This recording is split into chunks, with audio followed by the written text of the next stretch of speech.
The famous Apology of Socrates is the definitive statement of Socrates' philosophical outlook, and one of the only truly reliable historical documents of his life, the other being the account given by the Athenian historian Xenophon. Because this was a famous public event that really took place, and the author was an eyewitness to it, scholars have generally concluded that the words Plato places in Socrates' mouth must have been a more or less accurate transcription of what he actually said. Because if Plato had fabricated the speech or distorted Socrates' remarks, it's assumed that his contemporary readers, many of whom would also have been eyewitnesses to these remarks, would have noticed, and Plato's reputation as an honest man would have suffered, which it is assumed Plato would have avoided. The event was the trial of Socrates on the charges of corrupting the youth and impiety, which occurred in 399 BC. It was the trial by jury, but an Athenian jury was quite large compared to what we are used to. It could involve hundreds of male citizens of Athens. In that respect, the increasingly frequent impeachment trials that we see in the United States might be a closer reflection than, say, what you're used to if you watch the Law and Order series of what Socrates had to undergo. Notable in Athenian trials was the procedure for deciding upon a penalty. Each side proposed a penalty, and then those are the two options that were voted on. So there's a built-in incentive to avoid anything too extreme, any proposal that was too extreme, because that would just place the advantage on the side of your opponent. It's questionable whether his prosecutors really wanted to put Socrates to death. They may have been happy just to see him taken down a peg or two, to humiliate him a bit, to watch him forced to grovel for his life, and especially to shut him up. Socrates doesn't oblige them. He stands firm in his position that he did nothing wrong, that the activities that led to his being brought up on charges actually benefit the citizens of Athens. So he's totally unapologetic. And as a result, or as a reflection of his unapologetic apology, he proposes an outrageous and offensive counter-proposal at his sentencing. Namely, essentially, free meals for life at city expense, and thereby all but guaranteeing that he would lose the vote and be sentenced to death. Now, traditionally, Socrates' action has been seen as making a heroic sacrifice in defense of truth and free inquiry. Socrates is the great martyr for freedom of inquiry and freedom of speech, having no equal perhaps until Galileo 2,000 years later. However, there's also strong evidence in the text, evidence that I think often has been overlooked, often but not always, but evidence that Socrates actually had a religiously based view that death might not be such a bad thing. And he may have reached a point in his life where he actually welcomed death and didn't really seek to avoid it.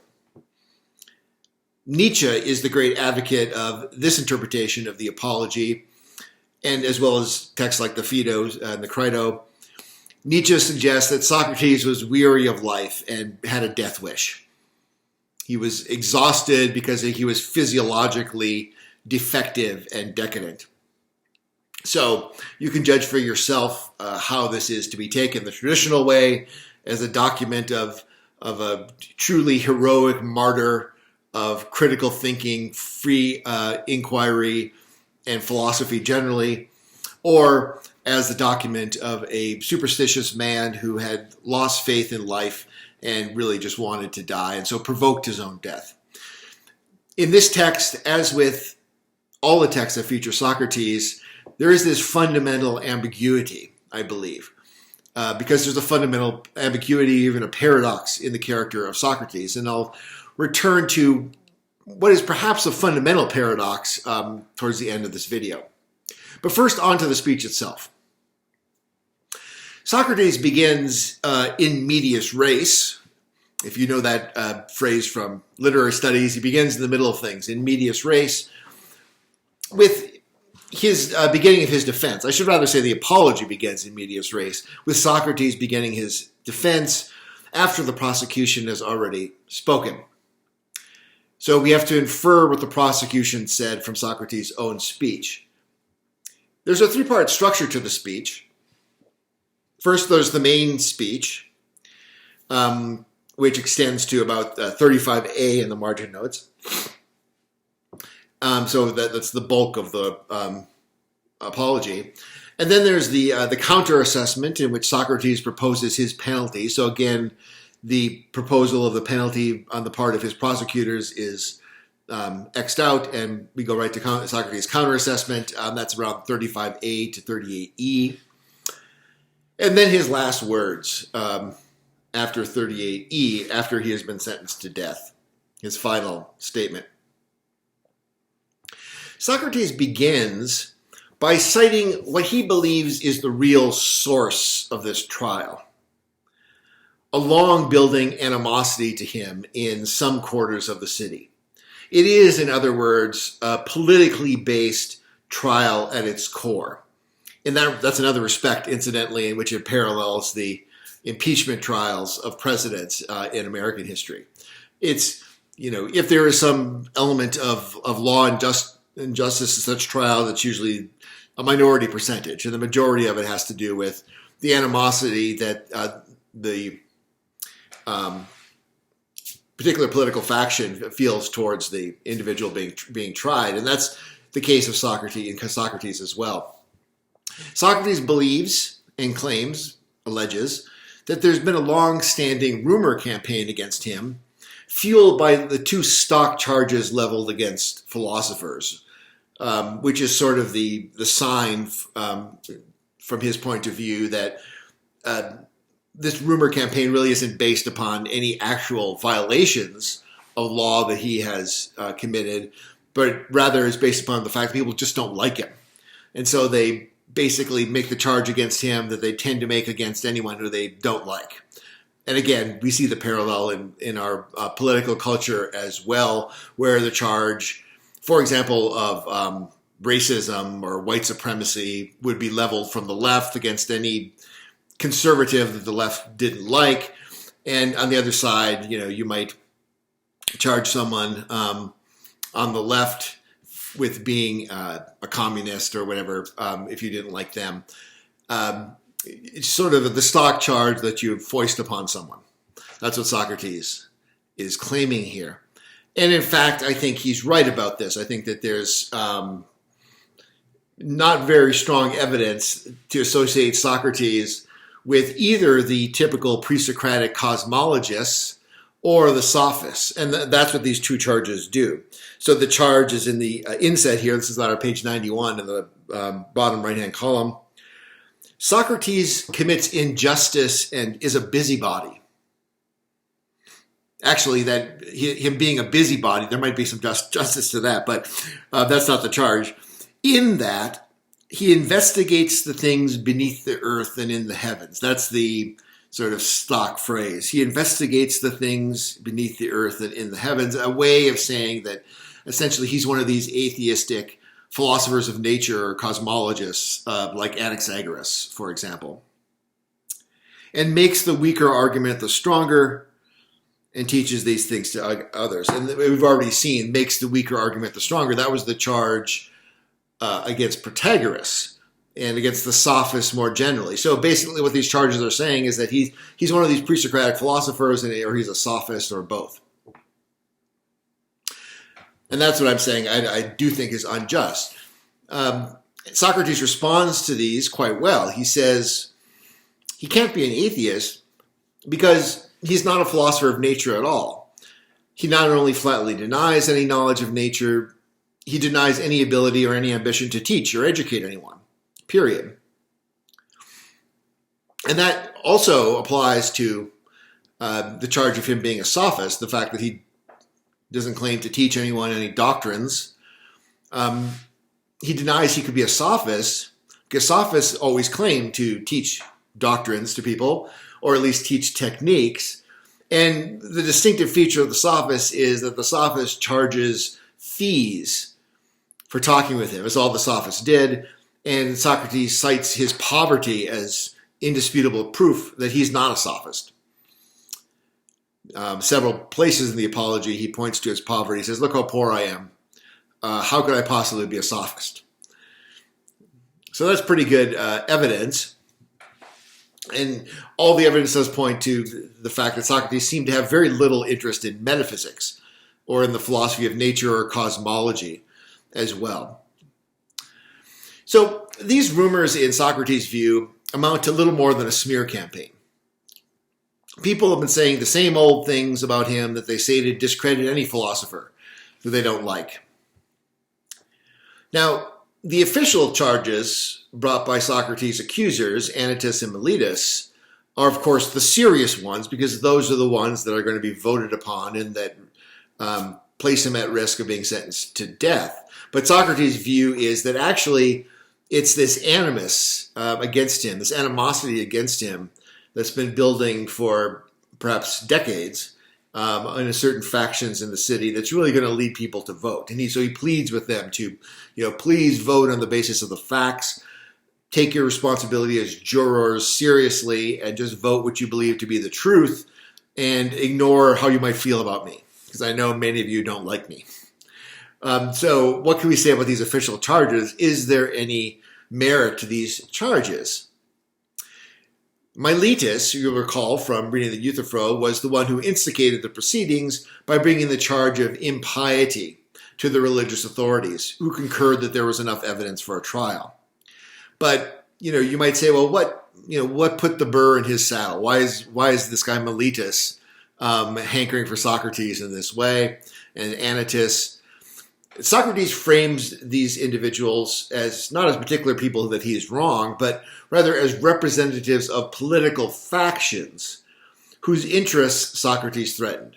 That is, Socrates threatened the interests of these political factions, and therefore they put Anytus and Meletus, who apparently are young, up to, at least Meletus is, put them up to placing charges against him. And Anytus he describes as being vexed on behalf of the politicians and technicians or craftsmen, and Miletus is vexed on behalf of the poets. So they represent these factions, and that's what they're doing, is basically persecuting Socrates because he's offended these factions within the city, the politicians and the craftsmen or technicians on the one side, and the poets on the other. And the poets represent also a kind of religious establishment, not the only aspect of the religious establishment, because you also have priests and oracles and various other religious functionaries and so on. But the poets are going to be the ones who are primarily charged with carrying forward the main sources of Greek religion, namely the epic poems of Homer and Hesiod. So Socrates is apparently seen in their eyes as making common cause with the pre-Socratic philosophers and the sophists, insofar as those other groups as well, as we saw, challenge the poets in their authority in various ways.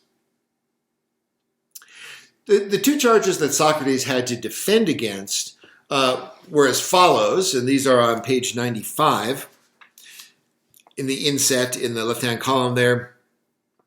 Socrates is guilty of corrupting the young and of not acknowledging the gods the city acknowledges, but new daimonic activities instead. So basically, charges are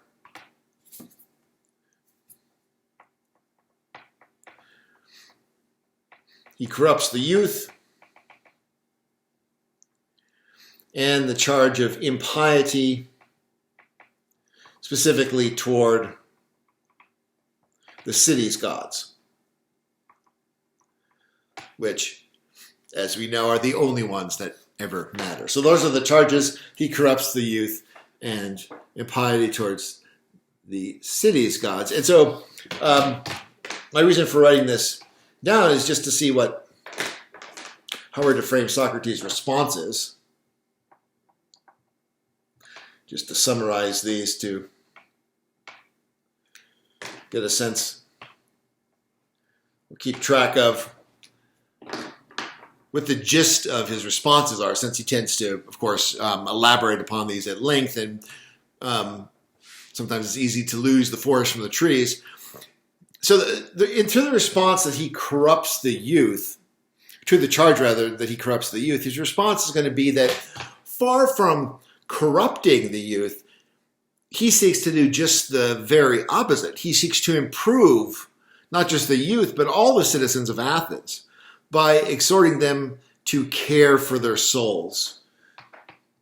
So this is the gist of his response, this idea. We'll put this in scare quotes since it's not obvious exactly what this means. And that's something actually to discuss, how we understand this, how we interpret this idea of caring for souls. But that's the claim anyway, that he doesn't corrupt the youth, he cares for the souls. So he's doing just the opposite of corrupting them. And then to this charge of impiety towards the city gods, he's saying, no, his life is basically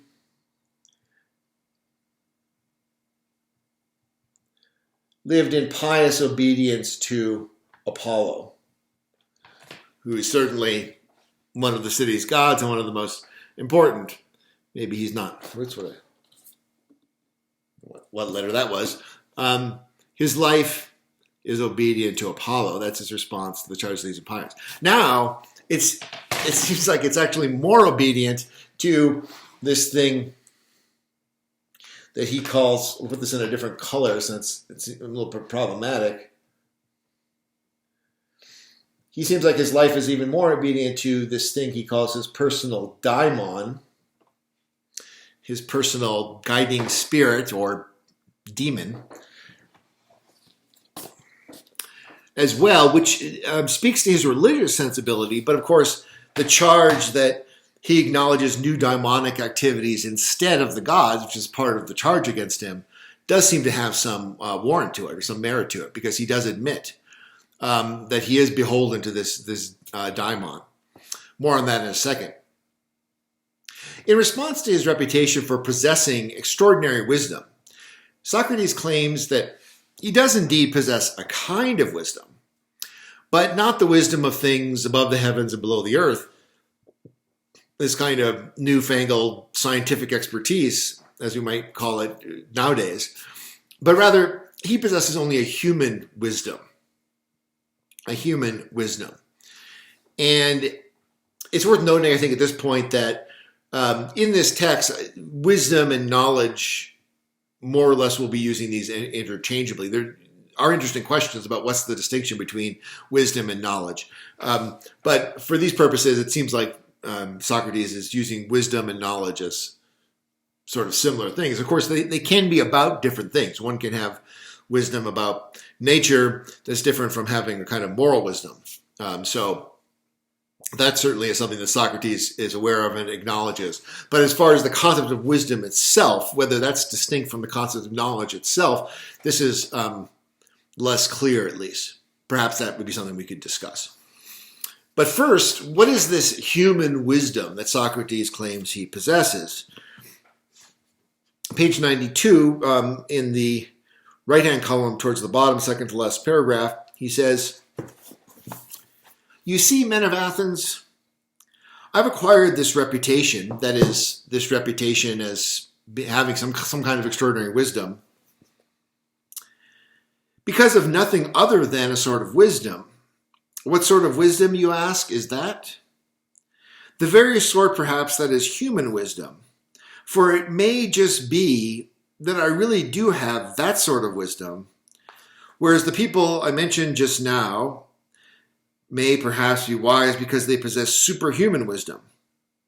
I don't know what else to call it, since I myself certainly don't possess that knowledge, and whoever says I do is lying and speaking in order to slander me."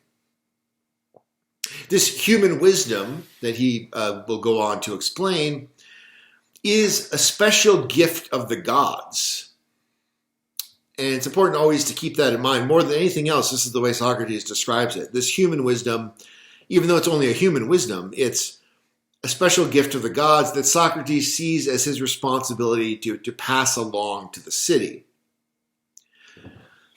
And we know this because of the recounting of a famous episode in the Apology, one of the best known in Western history, which recounts how Socrates came to receive his vocation. So continuing on page 93, right at the top of the left hand, you remember Chaerephon, no doubt. And the footnote here explains who that is, so I won't go into that. He was a friend of mine from youth and also a friend of your party who shared your recent exile and restoration. Again, you can read the details about what he's referring to here in the footnote. It's not important for our purposes. You remember then what sort of man Chaerephon was, how intense he was in whatever he set out to do. For our purposes, the key point that Socrates seems to want to make here is just that he asked, you can ask the relatives of Chaerephon, because Chaerephon himself turns out is dead, but you know he was an upstanding person, you know that he was a friend of yours, an ally of yours, so you can trust that I'm not lying to you about this. Okay, so Chaerephon was intense in whatever he set out to do. Well, on one occasion in particular, he went to Delphi and dared to ask the oracle. So at Delphi, town of Delphi, outside of Athens, there is an oracle of the god Apollo, a prophetess who is able to pronounce on behalf of the god Apollo. I said, please don't create uproar, gentlemen. He asked exactly as I'm telling you whether anyone was wiser than myself. The Pythia drew forth the response, that is the oracle, that no one is wiser. His brother here will testify to you about it, since Chaerephon himself is dead. So this is essentially Apollo speaking to him. The oracle is the mouthpiece of Apollo, and so this came straight from a divine source.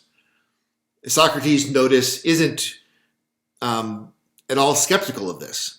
He's completely accepting that the oracle is someone who speaks for Apollo. And so he responds as if Apollo himself had come down from Mount Olympus and spoken this to him. Or from the sky, from the heavens. Socrates claims to have been baffled by the oracle.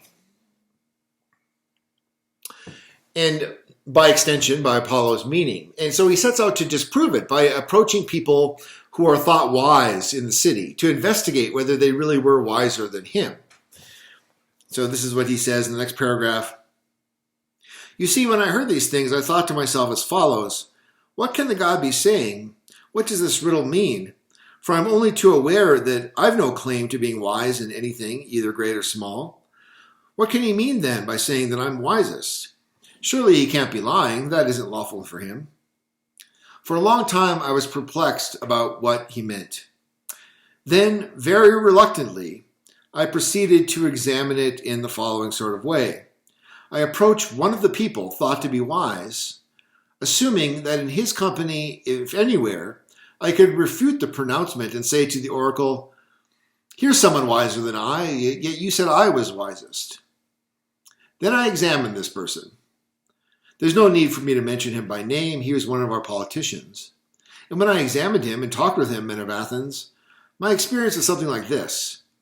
I thought, this man seemed wise to many people, and especially to himself, but he wasn't. Then I tried to show him that he thought himself wise but wasn't. As a result, surprise, surprise, surprise, surprise isn't in the text, but knowing human nature, right? As a result, he came to dislike me. And so did many of the people present. So here's the stated origin of the elenchus that I talked about in the previous video, the Socratic method of questioning. Since he claims to know nothing, Socrates could only approach these men from a position of ignorance and need, and so he proceeded by questioning them through the Elenchus. And here's where Socrates got himself into trouble, supposedly, by his testimony. Their inability to answer his questions showed that they were not wise at all, that they didn't know what they were talking about. Of course, we have to take Socrates' word here that these purported wise men couldn't answer, and that they couldn't answer. The fact that they couldn't answer really showed that they weren't wise. We only get, of course, Socrates' own perspective on this. But we saw how Socrates operated in the case of Euthyphro, although here he's questioning a young man. It's a very different sort of situation than questioning a prominent citizen, a prominent politician. But we get a sense of how Socrates is operating. Questioning a young man wouldn't have gotten him into trouble. And as I mentioned last time, the episode itself is likely fictional. But we can assume that Socrates approached these experts in wisdom in the same way as he approached Euthyphro. Namely, he pressed the experts to define their terms and thereby give an intellectual justification of their positions and their procedures. When they were unable to give a definition, as we may suppose they were unable, or to explain their procedures, Socrates concluded that they didn't know, and from that they weren't actually wise. But one might ask whether or not it's true that expertise about X, fill in the blank with anything you want, requires you to be able to give a definition of X and to give one on demand. Does expertise about something, expertise about X, require you to be able to give a definition about X at the drop of a hat? Does being an expert in a procedure require you to be able to explain or teach the procedure? Now, there was a supposition that knowledge of a craft presupposed the ability to act as a master to an apprentice in that craft. But does that require the ability to, say, write out a technical manual that anyone could use to perform the procedures of that craft? That may be a moot point, actually, because when it comes to craftsmen or technicians, those with technical expertise, Socrates' critique of them is somewhat different. He doesn't claim that they didn't have expertise, but that they weren't wise overall. So Socrates then goes through the classes of these men who are purported to be wise in the city. He goes through them one by one, and then he explains the deficiencies of these various groups. So at the bottom of 93, he says first he went to the politicians, the rulers, the great prestigious statesmen in the city. And he says here, this is towards the end of the last complete paragraph on the right-hand column of page 93, 22a. I found that where wisdom is concerned, those who had the best reputations, and he's talking about the politicians here, were practically the most deficient, whereas men who were thought to be their inferiors were much better off. Then he says after the politicians, he looked to the poets, top of 94. So I examined the poems with which they seemed to me to have taken the most trouble and questioned them about what they meant in order that I might learn something about them at the same time. Well, I'm embarrassed to tell you the truth, gentlemen, but nevertheless it must be told. In a word, almost all the people present could have discussed these poems better than their authors themselves. And so in the case of the poets as well, I soon realized it wasn't wisdom that enabled them to compose their poems, but some sort of natural inspiration of just the sort you find in seers and soothsayers. I realized that because of their poetry, they thought themselves to be the wisest of people about other things as well when they weren't. So the poets don't actually know what they're doing or saying. They're composing in a kind of trance or kind of delusional state. This is discussed in another dialogue of Plato's, where Socrates confront a rhapsode, this individual who would specialize in performing musically these poems. that this person was just taken over by inspiration and didn't actually know what they were doing. So they didn't understand their own poems. And secondly, because in their poems, they spoke in a kind of fictional vein about all kinds of things, about, war and seamanship and this kind of thing. They behaved as if they actually knew about these things. The idea that as if someone who's not a doctor but only plays one on TV could actually treat you medically. That's the idea. And we do have something of this even in our own day, where there's somehow we're supposed to care what actors think or what singers think about political issues, right? That's I think a residue of the same kind of thing that Socrates is trying to debunk. Yeah, so you can act and people suck up to you, and so therefore you assume that you can tell us how we should vote or something like that. And then finally we get to the craftsmen, who at least have the advantages of really knowing their craft, at least in some cases. Socrates says, next paragraph, they speaking of the craftsmen, they did know things I didn't know, and in that respect they were wiser than I. But men of Athens, the good craftsman also seemed to me to have the very same flaw as the poets. Because he performed his own craft well, each of them also thought himself to be the wisest about other things, the most important ones, and this error of theirs seemed to overshadow their wisdom.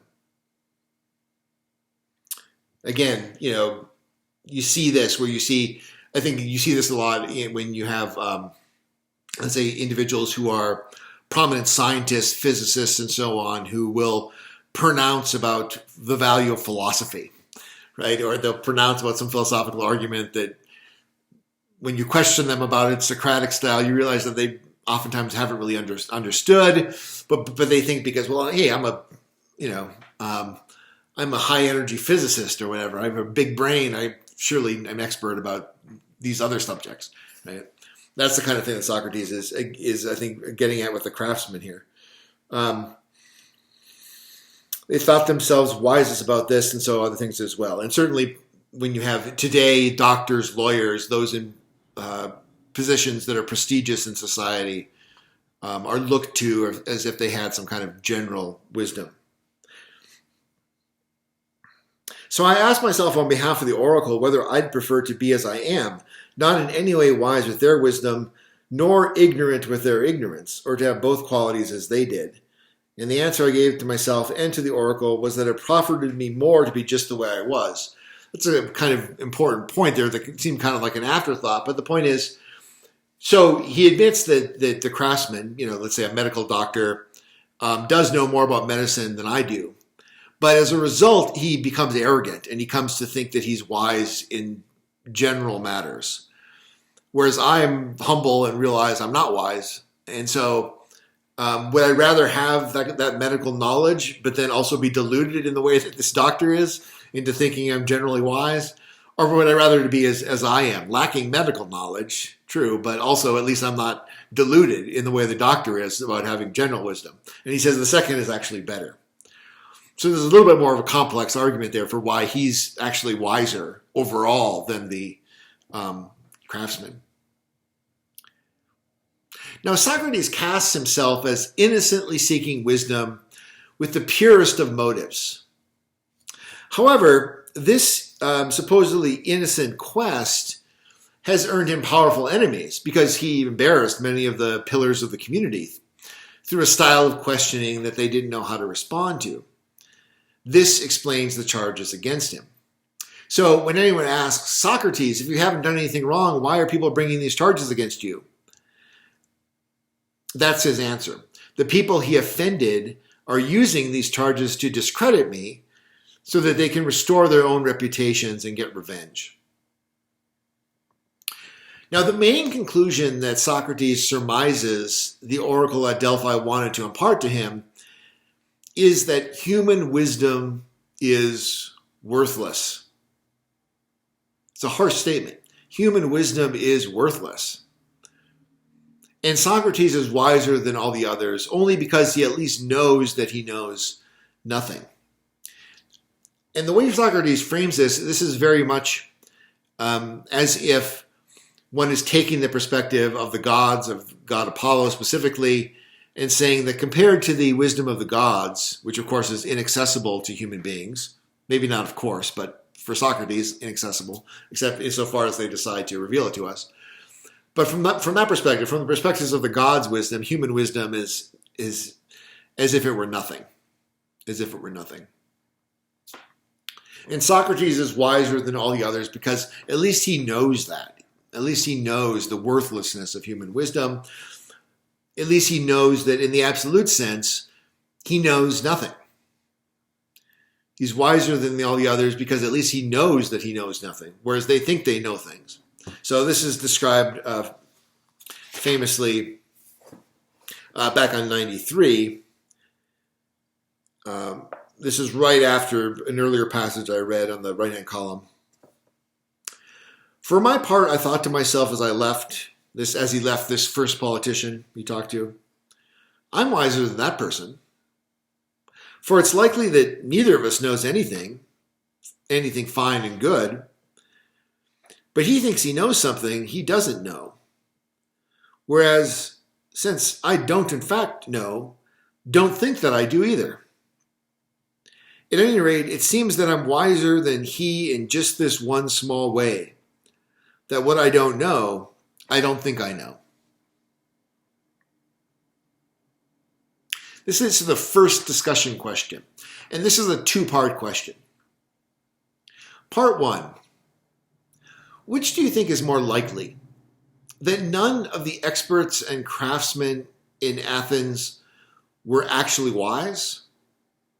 Or that Socrates is applying an illegitimate standard of wisdom to them?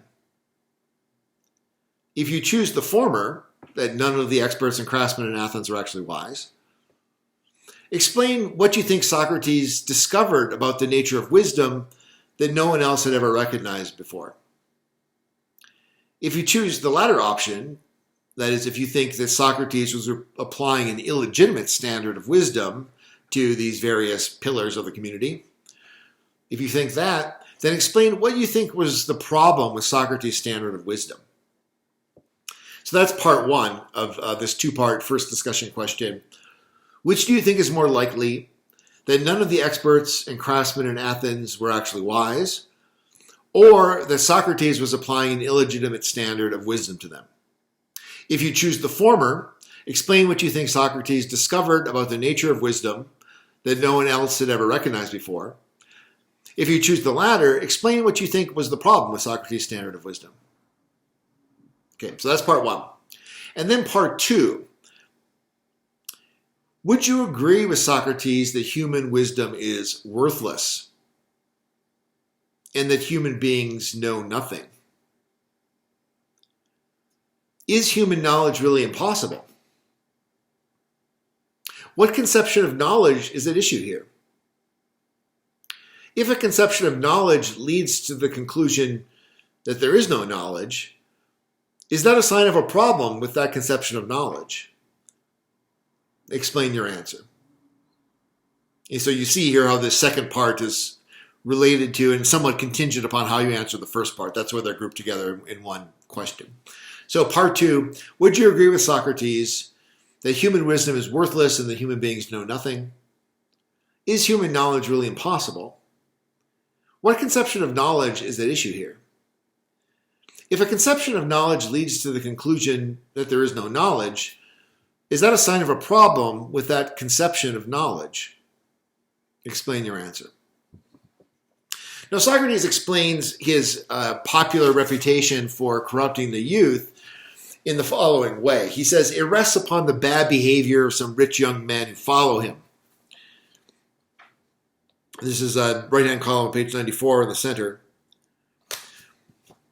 The young people who follow me around of their own accord, those who have the most leisure, the sons of the very rich, enjoy listening to people being cross-examined.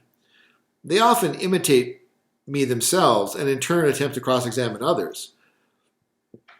Next, I imagine they find an abundance of people who think they possess some knowledge, but in fact know little or nothing. The result is that those they question are angry, not at themselves, but at me, and say that Socrates is a thoroughly pestilential fellow who corrupts the young. right? So it's these arrogant young rich brats who are imitating me and going around questioning people that are getting me into trouble.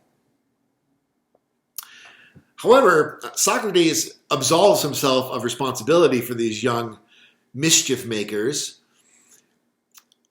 because his own practice of questioning, he says, has a completely different motivation and a legitimate warrant in a divinely ordained vocation, according to him.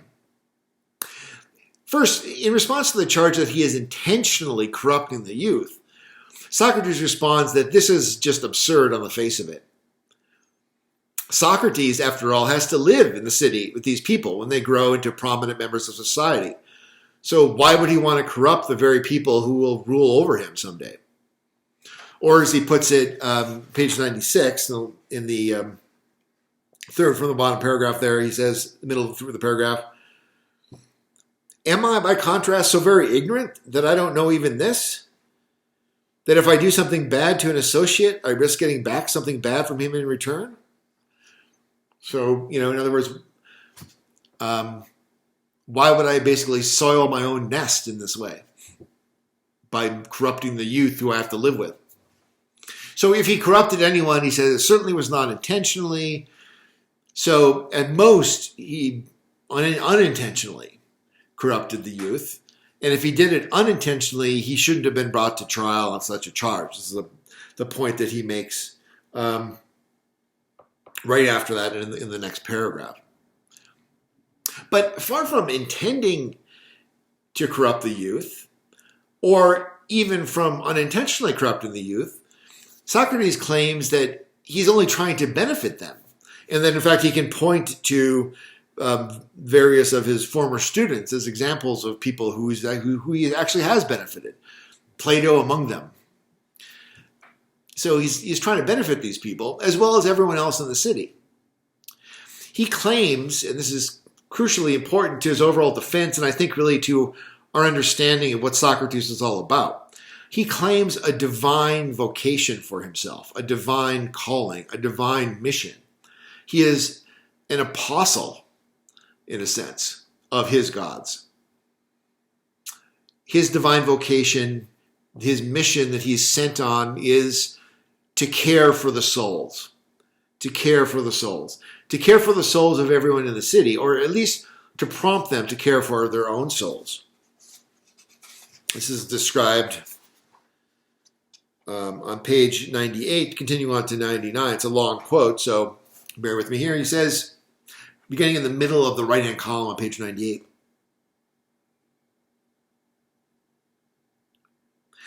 suppose someone were to say to me, Socrates, we will not obey Anytus this time. Instead, we are prepared to let you go, but on the following condition, that you spend no more time on this investigation and you don't practice philosophy, and if you're caught doing so, you'll die. Incidentally, as I was suggesting at the beginning of this video, what he suggests there as someone's possible suggestion to him is probably what the prosecutors actually wanted, just to shut up Socrates, not actually to execute him. So Socrates, how is he going to respond to this suggestion that he just, if you just shut up, we'll leave you alone, okay? Quit practicing philosophy, quit questioning people, quit making a nuisance of yourself, and then we'll just let you be. So how is he going to respond? He says, well, as I just said, if you were to let me go on these terms, I'd reply to you, I have the utmost respect and affection for you, men of Athens, but I'll obey the god rather than you. And as long as I draw breath and am able, I won't give up practicing philosophy, exhorting you, and also showing the way to any of you I ever happen to meet, saying just the sort of things I am accustomed to say. And now we have his example of what he's accustomed to say. My excellent man, you're an Athenian. You belong to the greatest city, renowned for its wisdom and strength. Are you not ashamed that you take care to acquire as much wealth as possible, and reputation and honor, but that about wisdom and truth, about how your soul may be in the best possible condition, you take neither care nor thought? Right? You're all worried about wealth and honor and reputation and power, but you don't take care for the health of your soul, for the well-being of your soul. You see here an anticipation of the famous dictum of Jesus, what does it profit a man to gain the whole world and lose his soul? Then if one of you disagrees and says that he does care, I won't let him go away immediately, but I'll question, examine, and test him. And if he doesn't seem to me to possess virtue, though he claims he does, I'll reproach him, saying that he treats the most important things as having the least value and inferior ones as having more. This I will do for anyone I meet, young or old, alien or fellow citizen, but especially for you, my fellow citizens, since you're closer kin to me. This, you may be sure, is what the God orders me to do. And I believe that no greater good for you has ever come about in the city than my service to the God. So it's a very lofty claim. No greater good has ever come to the city than me. God has sent me to you as the apostle or as the spiritual physician who's caring for your soul. And this is a gift that you shouldn't reject because no greater gift has ever been given. Now, Socrates recognizes that it may seem counterintuitive that he's caring for souls, caring for the souls of his interlocutors, when so often his questioning makes them frustrated, irritated, and annoyed, if not outright infuriated.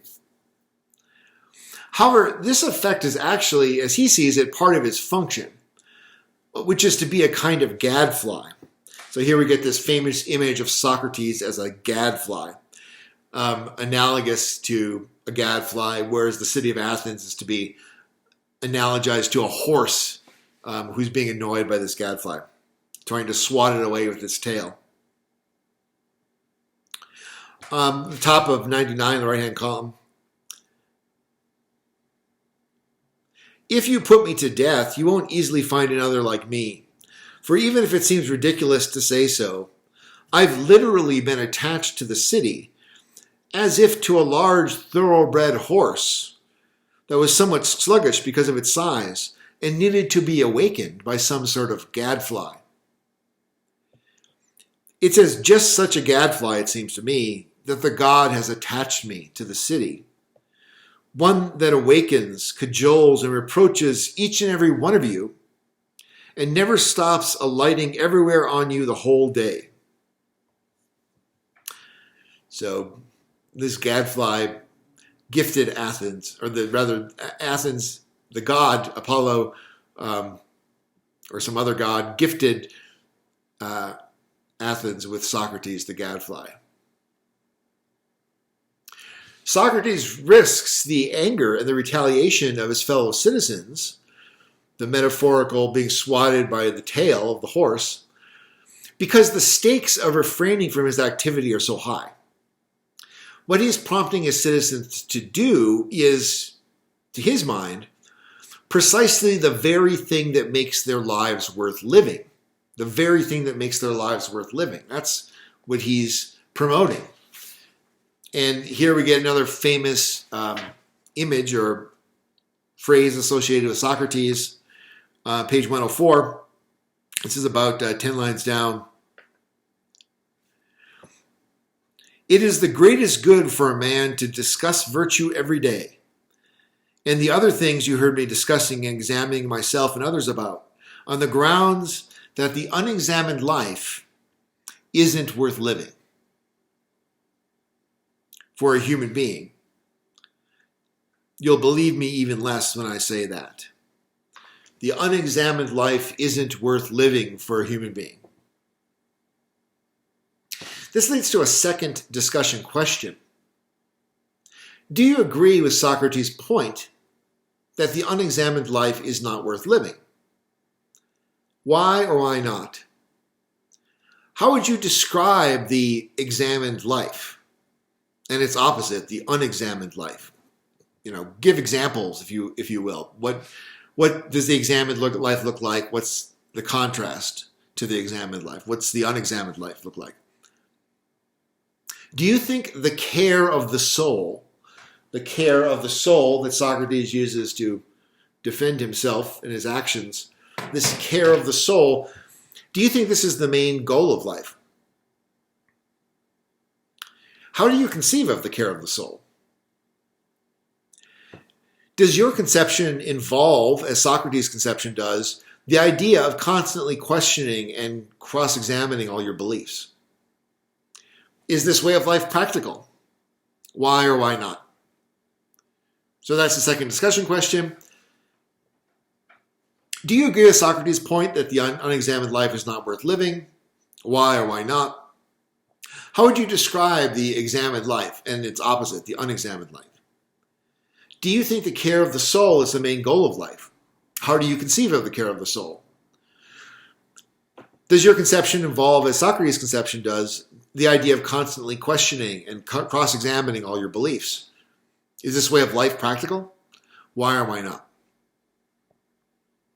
Okay, so that's the second discussion question. And to give you a heads up, we'll have one more. So don't go away yet. We'll have one more. But if we turn next to Socrates' defense against the second charge against him, which is impiety. Socrates' defense against the charge of impiety hinges upon two sources.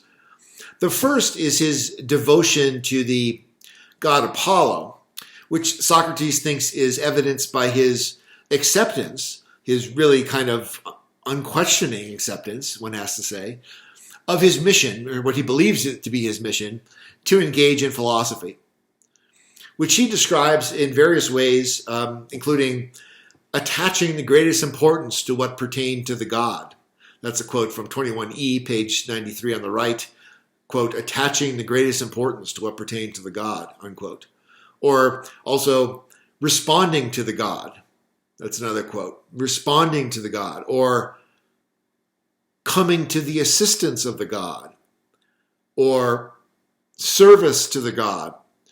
All of which appear around 23b, page 94 on the right towards the top. He likens this to a divine vocation, as I've already suggested, or a military mission even. Page 98, he compares the courage that it requires for him to persist in philosophy, even against the resistance he's been getting, similar to someone who's been stationed by a commander. So in 98, in the left-hand column there, he says, when someone has stationed himself because he thinks it best, or wherever he's been stationed by his commander, there it seems to me he should remain, steadfast in danger, taking no account at all of death or anything else in comparison to what's shameful. I therefore have been acting scandalously, men of Athens, if when I have been stationed, and he refers to these various places where he was in military service, if I had been stationed in these places by the leaders you elected to lead me, if I had I'd remained there where they stationed me and I run the risk of death. But when the god stationed me here, as I became thoroughly convinced he did, to live practicing philosophy, examining myself and others, I had, for fear of death or anything else, abandoned my station. In other words, I would be acting, it's a long sentence, but I would be acting scandalously, just as scandalously as if I'd run away in the face of the enemy during a military engagement, if I ran away from teaching philosophy. So, Apollo is basically my commander, my general, who sent me into battle, and I'm going to stand fast. So that's the one piece of evidence, this devotion to Apollo, what Apollo is assigned to him as his mission, as his vocation, through the oracle, which he accepts unquestioningly. The second piece of supposed evidence of Socrates' piety is the little voice that comes to him, which I've already mentioned, his daimon. But really, this is a little voice in his head speaking to Socrates. The little voice that comes to him. Now, daimons in Greek religion are divine or semi-divine beings. Some of the attitudes towards these are, let's see, where are they described?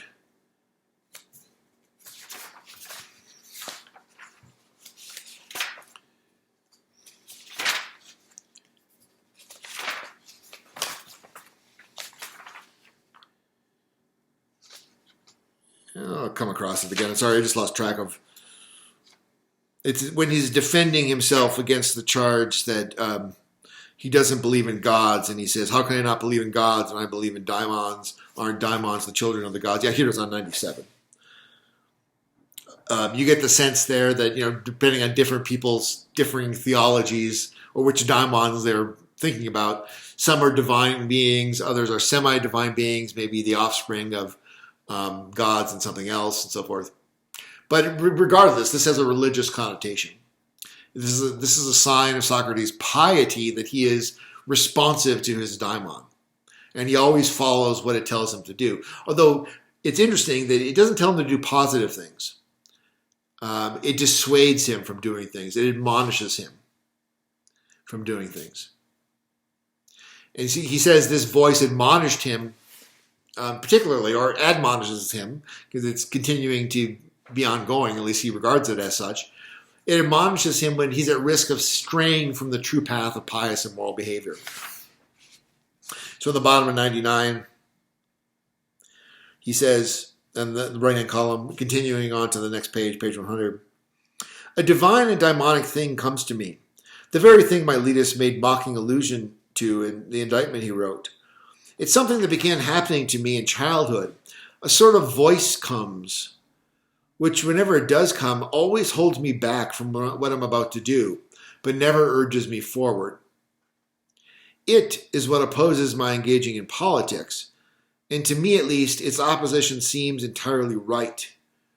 For you may be sure, men of Athens, that if I tried to engage in politics, I'd have perished long ago and have benefited neither you nor myself."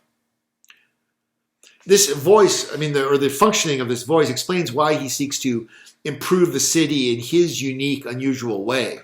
It dissuaded him from engaging in politics and instead prompted him to an alternative means of improving the city.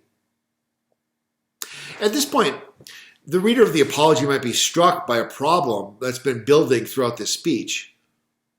And this is what I was describing as perhaps the central paradox of Socrates at the beginning of this video. Socrates casts himself as this sincerely pious, very religious man. He respects the gods. And this is shown by his listening to and trusting, and apparently unquestioningly, and following the oracle of Apollo and his own personal daimon. But we might ask, and those who take Socrates as a heroic paragon of free-thinking and skeptical inquiry should ask, how does Socrates reconcile the apparent credulity of these demonstrations of piety with his promoting of the ethic of the critically examined life? On the one hand, he seems to be, quite frankly, fairly superstitious, we might say. He actually believes that this person who claims to be the oracle actually is speaking for Apollo. He actually believes that this little voice in his head is a god. These seem like uncritical, superstitious beliefs to have. And yet, on the other hand, he says not just that the critically examined life is maybe an optional pastime, but no, it's actually the very center of any life worth living. So how does he reconcile his religiosity on the one hand and his sort of critical intellect on the other? Didn't it occur to Socrates to question whether the oracle really spoke for Apollo, or whether his little voice inside his head was really a supernatural being? It's also ironic that the same secular skeptics and free thinkers who idolize Socrates traditionally scoff at religious people who claim to talk to God. That seems like an inconsistency. But is Socrates being inconsistent here?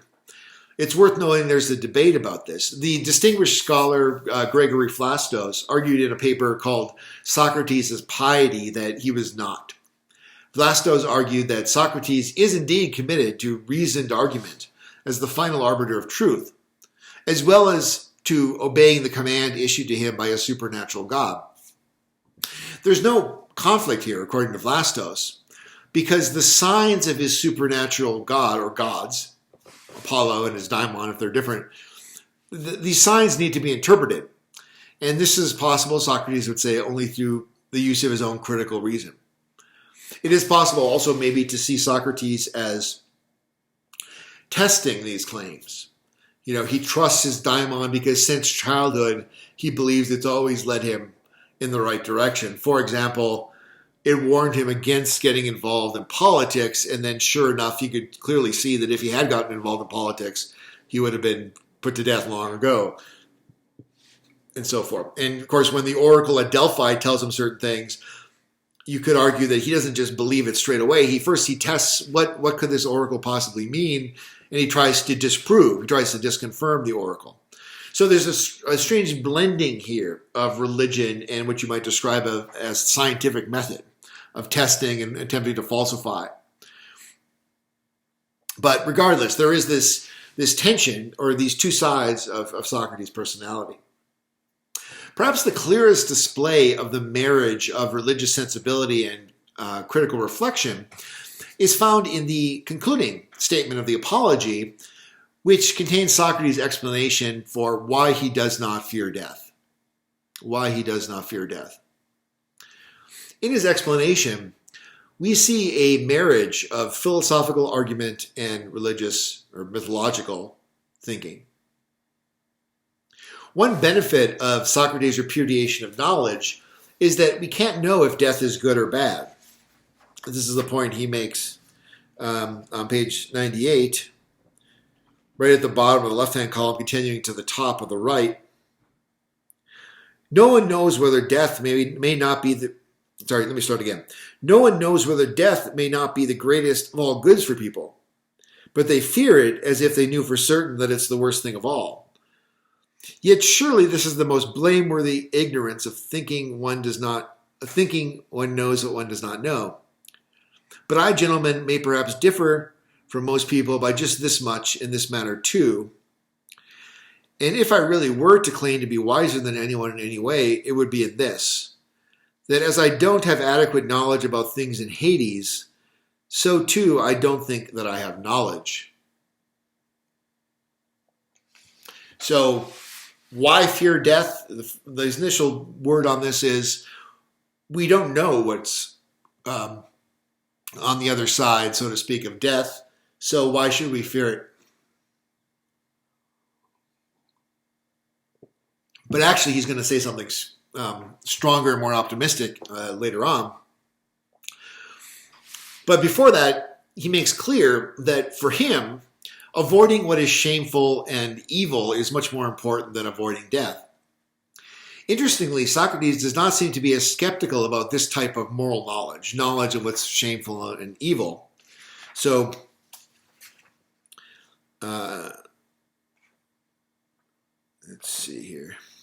On the top, continuing on where I just left off here. To act unjustly, on the other hand, to disobey someone better than oneself, whether God or man, that I do know, notice, that I do know to be bad and shameful. In any case, I'll never fear or avoid things that may, for all I know, be good more than things I know are bad. So, we're ignorant about death. We're ignorant whether death is bad. But we're not ignorant. We actually have knowledge. And you might wonder what happened to Socrates' skepticism about knowledge. An interesting question. But here he clearly says, I know that to be ignorant, to be evil, to do things bad and shameful, not to be ignorant, but to do things that are bad and shameful is bad. This is something I'm not ignorant of. This is something I know. Whereas I am ignorant of whether death is bad. So, of course, under those circumstances, my efforts should be directed towards avoiding doing what's bad and shameful and not worrying about death in comparison to doing what's bad and shameful. This is the advice that his prosecutors, he thinks, ignore. Now, in the final concluding part of his speech, when he accepts his death sentence, we see that the foundation of his acceptance of death seems to be his faith in his daimon. So, 105 in the left-hand column, midway through the left-hand column. In previous times, the usual prophecies of my daimonic sign were always very frequent, opposing me even on trivial matters if I was about to do something that wasn't right. Now, however, something has happened to me, as you can see for yourself, that one might think to be, and that's generally regarded as being, the worst of all bad things. Yet, the God sign didn't oppose me when I left home this morning, or when I came up here to the law court, or anywhere in my speech when I was about to say something, even though in other discussions it has often stopped me in the middle of what I was saying. Now, however, where this affair is concerned, it has opposed me in nothing I either said or did. Implication, Socrates' guiding spirit, his God, his daimon, has approved of everything he has said. And he approves of where this has led him, which is obviously to a death sentence. What then do you suppose is the explanation of that? I'll tell you. You see, it's likely that what has happened to me is a good thing, and that those of you who suppose death to be bad make an incorrect supposition. I've strong evidence of this, since there's no way my usual sign would have failed to oppose me if I weren't about to achieve something good. There's no way my daimon wouldn't have opposed me if I weren't about to achieve something good. So if his daimon didn't dissuade him from speaking so boldly as to almost guarantee his death sentence, then death, at least under these particular circumstances, not such a bad thing. Such is Socrates' trust in his guiding spirit, his faith. However, Socrates also presents a more general philosophical argument for being optimistic in the face of death, which he gives on the bottom of the left-hand column of 104 up to 105, where he says, being dead is one of two things. Either the dead are nothing, as it were, and have no awareness whatsoever of anything at all, or else, as we're told, it's some sort of change, a migration of the soul from here to another place. Now, if there's in fact no awareness, but it's like sleep, the kind in which the sleeper has no dream whatsoever, then death would be an amazing advantage. For I imagine that if someone had to pick a night in which he slept so soundly that he didn't even dream, and had to compare all the other nights and days of his life with that one, and then, having considered the matter, had to say how many days or nights of his life he had spent better or more pleasantly than that night, I imagine that not just some private individual, but even the great king would find them easy to count compared to the other days and nights. Well, if death's like that, then I say it's an advantage, since in that case the whole time would seem no longer than a single night. On the other hand, if death's a sort of journey from here to another place, and if what we're told is true, and all who've died are indeed there, what could be a greater good than that, gentlemen of the jury? If on arriving in Hades and leaving behind the people who claim to be jurors here, one's going to find those who are truly jurors and judges, the very ones who are said to sit in judgment there too. Then he goes on to list a list of luminaries and basically make a long story short. He says, this sounds like this would be great. Sounds like it would be a big party with all these luminaries and these great men in the afterworld judging. So basically, the argument I think is pretty straightforward. It doesn't need a lot of parsing here. It's pretty easy to comprehend. On the one hand, he says either death is just nothing, in which case it's like a long sleep, and that's a good thing. Who wouldn't want a nice, long, peaceful sleep? And eternity, it's not going to last a long time, because if you're basically unconscious the whole time, you're not going to miss anything. And eternity will seem as if it were just a day. So that's not a bad option. If death is just basically oblivion, or like a long sleep, it's not a problem. On the other hand, if death is going into the afterworld, then, consider all of these great figures in the afterworld that you'll get to meet and associate with and so forth. And that would be great too.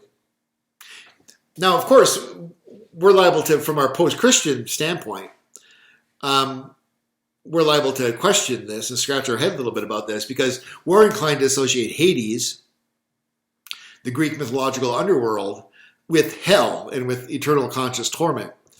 The Jewish conception of Sheol, the place of darkness, which is the home of the wicked dead, was translated as Hades in the Greek version of the Hebrew Bible at the time of Jesus, the Septuagint.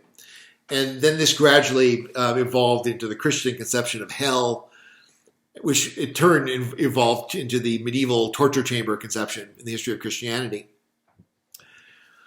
However, even in Socrates' culture, Hades was not a nice place generally. Even in Homer, we find Achilles telling Odysseus that he'd rather be alive as a slave to a tenant farmer than be dead and ruler over the underworld. However, Socrates is convinced that nothing bad can happen to a good man, and that committing injustice is much worse than suffering injustice.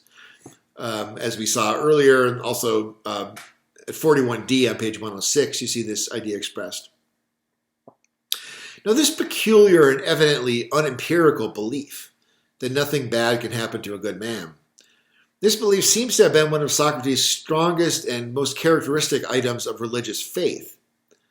And he does not argue for it here, at least not in any obvious way. Now, Plato, as we'll see when we look at the Phaedo, supplies Socrates with an argument for this belief, that nothing bad can happen to a good man. But whether this argument was Socrates' own or Plato's is uncertain. More probably it was Plato's. In the Apology, for whatever reason, perhaps suggesting just merely a religious conviction, Socrates was evidently convinced that he's come off better than his persecutors because he's righteous and they're unjust. However, he does close the speech on a more uncertain note, and there may be some irony involved in this, be fitting for Socrates' last public words, maybe not quite his last public words, but the last words of his major speech of his life to be somewhat ironic. But what he says is this: "But now it's time to leave, I to die and you to live.